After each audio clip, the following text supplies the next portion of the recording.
Sveiki visi, susirinkę į spaudos konferenciją ir sutarties pasirašymą. Na, o proga yra įdomi.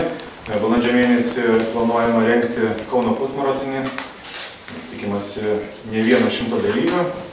Bėgimo tradicijos Kaune bus dar labiau galbūt atgaivinamas. Negalima sakyti, ko gero, kad jų nėra Kaune ir pristatyčiau mūsų spaudos konferencijos dalyvius. Tai Kauno miesto vicemeras Stanislovas Bučkevičius, Lietuvos sporto universiteto rektorius profesorius Albertas Kulvidas, viešosios įstaigos tarptautinis maratonas vadovas Darius Mikulis ir Lietuvos sporto universiteto dėstytojas, mokslininkas, Vilniaus maratono nugalėtojas Tomas Venskūnas. Tai gal tada paprašyčiau pono Mikulišką pristatyti pusmaratonio idėją, kas čia Kaune galėtų vykti ir kiek galbūt dalykų. Kauno pusės maratono idėja kilo kartu su Lietuvos sporto universiteto, čia galima sakyti, iniciatyva.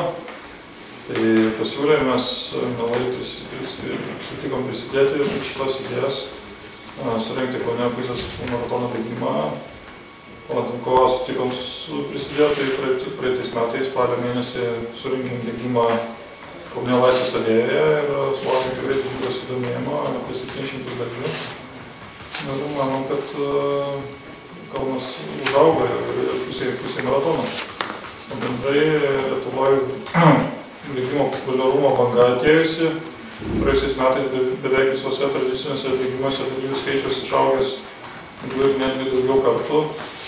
Tai Kaune metas čia įbristi giliau į tą bėgimo upę. Tai planas yra surengti Kauno pusės maratono bėgimą balandžio 21 dieną, Ąžuolyne ir Žaliakalnio gatvėmis. Ir bus 3 pagrindinės distancijos, tai pusė maratono, 21 km ir 98 metrai, 10 ir 5 km distancijos ir bus galima įveikti estafetę. 4 komandos nariai po 5 km. Taip pat kaip visada savo bėgimuose turim nepamirštam ir mažųjų. Tai vyks vaikų bėgimas 500 metrų. Pagrindinių bėgimų startas 11:30, vaikų bėgimų startas 11 val. Ir to tiek. Kur vyks, ar tik iš Lietuvos galės dalyvauti? Neskelbiama, kad tarptautinis, bet aišku, žinia bus skleidžiama ne tik Lietuvoje. Mūsų duomenų bazė yra virš 6000 buvusių mūsų bėgimų dalyvių, iš jų yra kaip 100 užsieniečių. Tai turime ryšius su užsienio bėgimo klubais, be abejo, mes tą informaciją paskleisime ir tikimės daryti ne tik iš Kauno, ne tik iš Lietuvos, bet ir iš užsienio šalių. Palankiai idėja priėmė ir Kauno miesto savivaldybė, koks Kauno miesto savivaldybės bus indėlis ir kiek svarbu Kaunui rengti tokį bėgimą. Čia ponai Buškevičiui klausimas. Tikrai Kauno miesto savivaldybei yra labai svarbu, kad Kauno mieste vyktų kuo daugiau sportinių renginių. Ir džiugu, kad į Kauną ateina dar viena bėgimo šventė. Ji bus tarptautinė. Vilniuje jau kelerius metus vyksta Vilniaus maratonas. Man pačiam teko jame dalyvauti. Berods dar pirmajame maratone bėgau 10 km distanciją. Ir kaip kaunietis pagalvojau, būtų gerai, kad ir Kaune vyktų maratonas, Kauno maratonas, tarptautinis Kauno maratonas. Na ir kad jis prasideda nuo pusės maratono distancijos, tai yra labai svarbu, kad dalyvius, žiūrovus pripratintume prie šios idėjos ir ateityje norėčiau, kad pusės maratono distancija virstų tikrų maratonų. Aš pats dalyvausiu šiuose varžybose nes esu didelis bėgimo entuziastas. Bėgioju laisvalaikiu, dar pradėjau seniai bėgioti, perskaitęs vieno naujazelandiečio knygą Bėgimas nuo infarkto. Pasirodo, bėgimas labai stiprina sveikatą ir bėgimas pasižymi savo demokratiškumu, nes jame galės dalyvauti ir tikri sportininkai, profesionalai ir mėgėjai, kurie bus pasiruošę.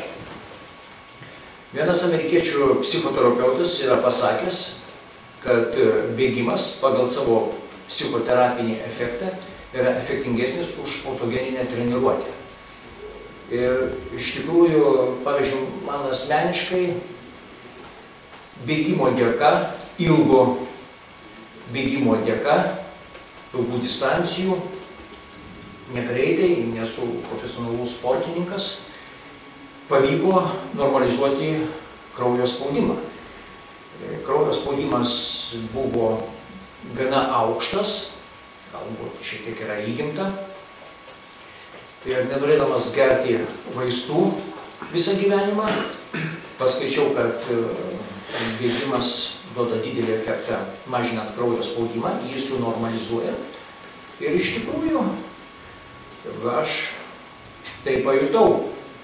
Pavyzdžiui, jeigu prieš bėgimą būdavo spaudimas 160 ant 100, tai po bėgimo 120 ant 70. Taip kad ir sportininkai profesionalus, ir mėgėjai, ir tie, kurie nori pataisyti sveikatą, tai aišku, tam reikia ruoštis, neišeiti pirmą dieną nesudalyvauti, nes tada bus bėgimas į infarktą. Bet jeigu mes pritrauksime miestiečius sportuoti, bėgioti, tai taip pat pasieksime didelį efektą. Nuo sportinių rezultatų iki masinio įtraukimo į šią puikią sporto šaką. Todėl visiems linkiu dalyvauti šiame pusmaratonyje, pakviesti savo draugus, treniruotis, ruoštis, na ir Kauno vardą populiarinti per bėgimą. Koks savivaldybės bus indėlis? Susitiksime su bėgimo organizatoriais ir aptarsime visas galimybės. Aš tikrai manau, kad Kauno miestas prisidės pagal savo galimybės, nes tai vyks, kaip jau sakiau, Kauno mieste, tai populiarins Kauno miesto vardą, tai skatins miestiečius užsiiminėti fizinę kultūrą. Na ir nepamirškime, kad kiekvienas renginys, sporto renginys, tai yra prevencijos priemonė, kad žmonės nerūkytų, nevartotų alkoholio, nevartotų narkotikų. Ačiū vicemerui. Rektorius. Ar rektorių dalyvausit bėgime ir ką manote apie tokį renginį mieste? Apie renginį labai teigiamai galvoju, apie dalyvavimą dar negalvoju rimtai, nes šiaip mėgstu pabėgioti nuo seno, bet kaip vicemeras sako, reikėtų šiek tiek pasiruošti. Bijau, kad pusė distancijos nesustočiau, nes 20 km tai jau reikalingas specialaus pasirengimo. Na, šiaip džiaugiuosi, kad bėgimo iniciatyva ateina į Kauną, nes mūsų universiteto viena iš misijų yra skatinti, kad žmonės labiau sportuotų, būtų fiziškai aktyvus. Na, iš tikrųjų aš sutinku ir labai gerai vicemeras paminėjo, kad bėgimas yra populiarus visam pasaulyje, labai daug yra atlikta tyrimų, labai daug įrodymų, kaip bėgimas ne tik tai integruoja socialiai žmonės, bet jis ne tik tai bėgimas yra nuo infarkto, bet bėgimas yra nuo pykčio ir bėgimas nuo proto atrofijos ir bėgimas nuo per didelių emocijų, nes paskutiniai tyrimai aiškiai rodo, kad aerobiniai fiziniai pratimai, tokie kaip bėgimas, treniruoja ne tik širdį, bet ir galvos smegenis ir galvos smegenų daugelį funkcijų, ypatingai protavimo funkcijas. Štai kodėl vienas iš geriausių mūsų akademijos mokslininkų yra geriausias bėgikas Lietuvoje. Galvoju, kad taip vicemeras, matote, bėgikas ir tie, kurie bėgioja, jau įrodyta, kad gerina pačioj protingiausiai galvos smegenų vietoje hipokampe neuronų kiekį. Na, viskas čia yra puiku, norėtųsi, kad kuo daugiau dalyvautų žmonių ir kad meistrai, tie, kurie treniruojasi palenktyniautų, tie, kurie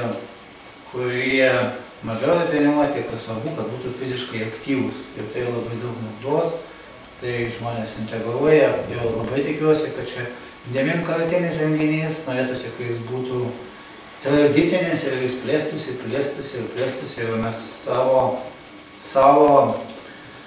pastangas dėsim, kiek jau galėsim perkirpsim, kad iš tikrųjų jis būtų vienas iš geriausių bėgimo renginių, ne tik Lietuvoje, bet ir Baltijos šalių regione. Jeigu imtis darbo rimtai, tai kelti iš tikrųjų rimtus tikslus, nes priešingų atveju dėl mažų tikslų neverta pradėti kažką tai daryti. Ačiū, Rektoriau.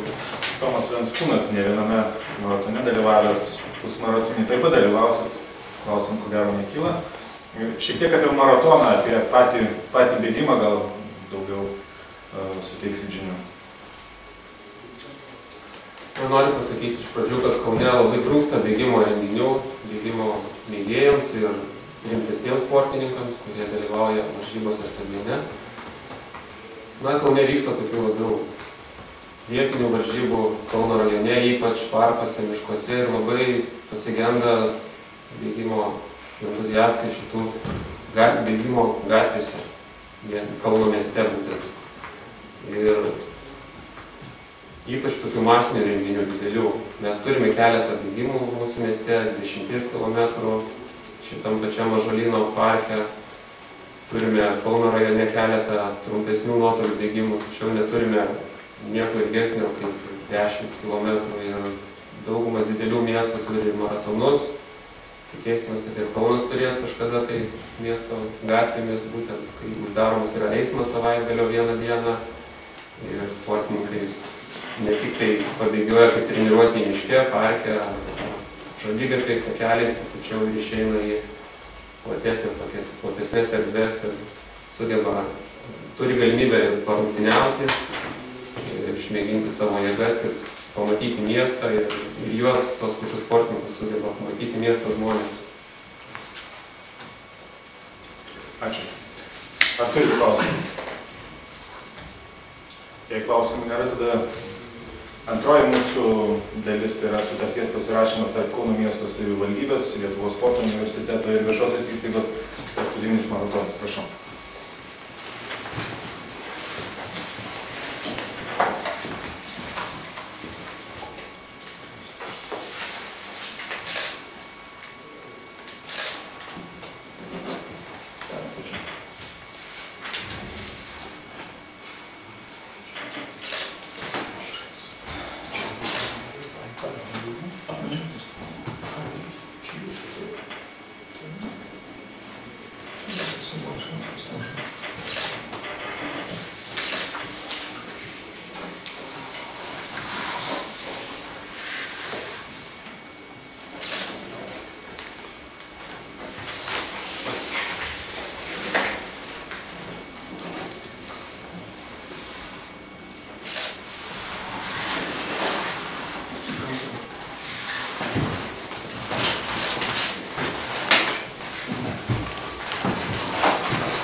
Dar vieną detalę galbūt reikėtų šiek tiek apie registraciją, nes užsiminėm, ko gero kalbėdami, kas ko gero šiandien apie registraciją. Registracija kaip tik šiuo metu yra paleidžiama ir registruotis galima svetainėje internete kauno.maratono.lt.